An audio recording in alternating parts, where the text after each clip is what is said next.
Good afternoon everybody. स्वागत है आपका आज के इस क्लास के अंदर में। पीछे के क्लासेस में हमने बहुत सारी चीज़ें सीखी हैं। आज हम लोग कुछ नया टॉपिक सीखने वाले हैं। जैसे आप लोगों ने बहुत बार नाउन के बारे में पढ़ा होगा और सीखा भी होगा बहुत सारी चीज़ें, बट आज जो नाउन के बारे में हम लोग जानने वाले हैं वो कुछ विशेष चीज़ें जानने वाले हैं। आप बहुत सारी चीज़ें पढ़े भी होंगे नाउन के बारे में और बहुत सारी चीज़ें नहीं भी पढ़े होंगे। तो आप जानते होंगे कि नाउन जो है वो जनरली नाउन जो है वो किसी व्यक्ति वस्तु स्थान के नाम को कहते हैं। तो आप ये वाला डेफिनेशन याद रखिएगा। Noun is the name of person place animal और थिंग इज कॉल्ड नाउन। ठीक है ना।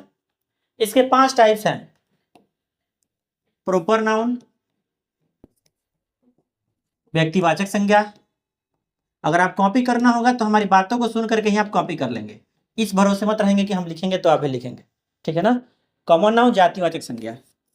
तीसरा है आपका कलेक्टिव नाउन। तीसरा हो गया आपका कलेक्टिव नाउन,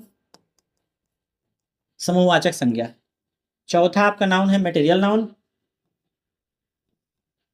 द्रव्यवाचक संज्ञा। और 5वां है आपका एब्स्ट्रैक्ट नाउन, भाववाचक संज्ञा। तो पीछे के क्लासेस में हम लोगों ने प्रॉपर नाउन, कॉमन नाउन और कलेक्टिव नाउन, ठीक है ना, कॉमन नाउन तक हम लोगों ने देखा है। आज हम लोग कलेक्टिव नाउन को देखने वाले हैं। ठीक है ना। तो अब आते हैं हम लोग सीधे कलेक्टिव नाउन पर। कलेक्टिव नाउन तीसरा टाइप है जिसका हिंदी है समूहवाचक संज्ञा। इसका डेफिनेशन है a noun which denotes group of same kind of person और thing is called collective noun. यानी एक ही प्रकार के व्यक्तियों या वस्तुओं के जो समूह है, ठीक है ना, उसे हम लोग क्या कहेंगे, कलेक्टिव नाउन कहेंगे। जैसे अ बंच ऑफ ग्रेप्स, अंगूर का गुच्छा हो गया। अ बंच ऑफ की, चाबी का गुच्छा हो गया। अ बैंड ऑफ म्यूजिशियंस, संगीतकारों की मंडली हो गई। मेला हो गया। स्टूडेंट्स ऑफ सेम ड्रेस, बच्चे अगर होंगे सेम ड्रेस में होंगे तो वो क्या होंगे, ग्रुप होंगे, तो वो कलेक्टिव नाउन। एक ही प्रकार का क्या होना चाहिए, समूह होना चाहिए। ये बात आपको याद रखना है। फॉक ऑफ बर्ड्स, पक्षियों का जो झुंड होता है उसको फॉक ऑफ बर्ड्स कहा जाता है। और अगला जो है वो है आर्मी। ठीक है ना। आर्मी में भी आप देखिएगा तो एक ही प्रकार के ड्रेसेस सभी जो सोल्जर्स हैं वो पहने होते हैं, इसलिए क्या हो जाएगा, आपका कलेक्टिव नाउन हो जाएगा। आगे बढ़ते हैं हम लोग। ठीक है ना। इसमें नोट है, और नोट है कमिटी, समिति, कैबिनेट, मंत्रालय और गवर्नमेंट, सरकार। ये सब क्या है, कलेक्टिव नाउन। कमेटी आप लोग नाम सुने होंगे, बहुत सारी कमेटियां भारत में भी चलती हैं और अन्य देशों में भी चलती हैं। ठीक है ना। जैसे बजरंग दल हो गया या फिर स्वयं सहायता समूह, इस टाइप के कुछ समूह बनते हैं, वो आपका क्या है, कमेटी है। कैबिनेट, मंत्रालय, भारत सरकार जो है मंत्रालय पर चलता है। आपका बहुत सारे मंत्रालय बने हुए हैं, जैसे गृह मंत्रालय हो गया, ठीक है ना, सड़क परिवहन मंत्रालय हो गया, शिक्षा मंत्रालय हो गया, ये सारी चीजें हैं। सरकार में तो आप देखते करते हैं कि सरकार में बहुत सारी मंत्रिमंडल्स होती हैं। ठीक है ना। या फिर आप देखें तो सांसद लोग बहुत सारे होते हैं, या लोकसभा विधानसभा में आइएगा तो बहुत सारे विधायक होते हैं। तो इस प्रकार से सरकार बनता है। तो ये सब क्या है, कलेक्टिव नाउन। आगे बढ़ते हैं चौथे नंबर मटेरियल नाउन के अंदर में, द्रव्यवाचक संज्ञा। वो ऐसी संज्ञा जिससे केवल क्या करते हैं हम लोग, मापते तौलते हैं, ओनली मेजर्ड। ठीक है। कैन नॉट बी काउंटेड, उसे गिन नहीं सकते हैं, उसे हम लोग क्या कहते हैं, मटेरियल नाउन कहते हैं। ठीक है।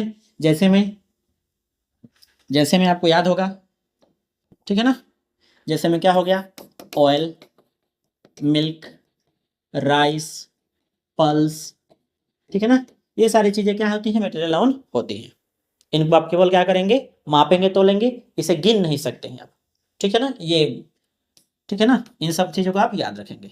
आगे बढ़ते हैं। 5वां हमारे पास है एब्स्ट्रैक्ट नाउन, भाववाचक संज्ञा। ठीक है ना। क्या है, भाववाचक संज्ञा। तो वह ऐसी संज्ञा जिसे हम लोग न तो देख सकते हैं और न ही छू सकते हैं, सिर्फ महसूस कर सकते हैं। अ noun which can not be seen और टच्ड, ना ही देख सकते हैं, सीन कर सकते हैं और ना ही उसको छू सकते हैं। वी कैन ओनली फील, हम लोग केवल उसको क्या कर सकते हैं, महसूस कर सकते हैं। उसे हम लोग क्या कहते हैं, एब्स्ट्रैक्ट नाउन। जैसे चाइल्डहुड बचपना, ओल्डहुड बुढ़ापा, काइंडनेस दयालुता, लव प्रेम, हेट नफरत, ये सब क्या है, फील करने वाली चीजें हैं। इसको आप क्या कर सकते हैं, देख नहीं सकते हैं, बस सिर्फ महसूस कर सकते हैं। ठीक है। इसमें नोट नंबर 1 कह रहा है कि सभी विषयों के नाम, all subjects name is abstract noun. सभी विषयों के नाम क्या है, एब्स्ट्रैक्ट नाउन, भाववाचक संज्ञा है। English, physics, chemistry, math, science जो भी है, ठीक है ना, फिलोसफी, साइकोलॉजी, सोशियोलॉजी, सब क्या है, एब्स्ट्रैक्ट नाउन। दूसरा नोट कह रहा है कि ऑल डिजीज नेम्स, यानी सभी बीमारियों के नाम क्या है दुनिया के, वो क्या है आपका, एब्स्ट्रैक्ट नाउन। टाइफाइड, पोलियो, हाइजा, corona virus, cancer, TB, tuberculosis, AIDS, fever, etcetera, बहुत सारी चीजें हैं जो बीमारी में आती हैं। आगे note number 3, arts, poetry, music and dance, name is abstract noun, यानी कला का नाम हो, कविता हो, कहानी हो, बुक हो, जो भी बुक का नाम हम कह सकते हैं ऐसे, ठीक है ना। संगीत है और नृत्य का नाम एब्स्ट्रैक्ट नाउन होते हैं।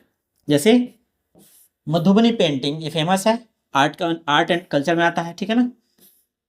आपका ये हो गया रश्मि रथी, बुक है आपका, पोएट्री या बुक कह सकते हैं, ठीक है ना। डेविड कॉपरफील्ड, ये भी आपका नोवेल है। सैड सॉन्ग्स, ये क्या हो गया, म्यूजिक हो गए। कथक डांस, ये आपका डांस हो गया, या फिर भरतनाट्यम भी आपका डांस हो गया, ठीक है ना। तो ये सारी चीजें हैं, और फिर इस प्रकार से हम लोग अपने नाउन टॉपिक को समाप्त किए। आशा करते हैं कि आपने इन सभी चीज़ों को समझा होगा बेहतर तरीके से। अगर आपको कोई भी दिक्कत हो, कोई भी परेशानी हो, कोई भी डाउट हो, तो आप कमेंट करें, ठीक है ना। और ऐसे ही प्यार और दुलार बनाए रखें, दिक्कतों को सॉल्व किया जाएगा आपके। बाकी हम लोग मिलेंगे नेक्स्ट क्लास के अंदर में, तब तक के लिए धन्यवाद।